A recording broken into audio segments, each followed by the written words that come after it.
What's happening in the Twin Cities market? I'm Shelley with the Holz Group at Keller Williams Realty, and today I'm going to give you a quick update on how we're tracking in the 2025 Twin Cities real estate market. Overall, we're in a real healthy, balanced market. New listings are up about 4%, and sales are up about 2%. So activity continues, which is great. Days on market are just a little bit higher than they were this time last year. We're up about 48 days on market versus 42 days on market last year. So although you might see homes sitting on the market a little bit longer, it's not that dramatically different compared to previous year.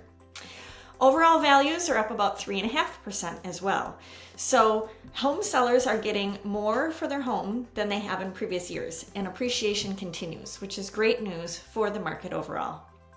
Now, when you come to negotiating, a lot of times we get asked, how much should we expect to negotiate or get for our property? And right now we're seeing buyers and sellers negotiating right around 99% of the asking price. So this means if you price it right, you should sell quickly. And as a buyer, when you see value, you want to make sure you're jumping on that and writing an offer. Overall months of supply of inventory is right around 3 months, and that means it's a pretty balanced market where there's plenty of supply to match our demand.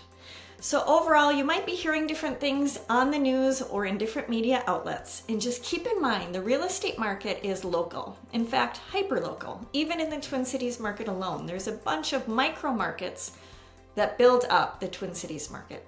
So it's hard to pay attention to the news or the headlines out there because what's happening in another area of the country or even within our state may not apply to your home or your neighborhood. So if you have a question on what's happening in your market for your home, reach out. We would be honored to give you a second opinion on how the market is performing in your neighborhood for your home, so any decisions you make are informed decisions and choices.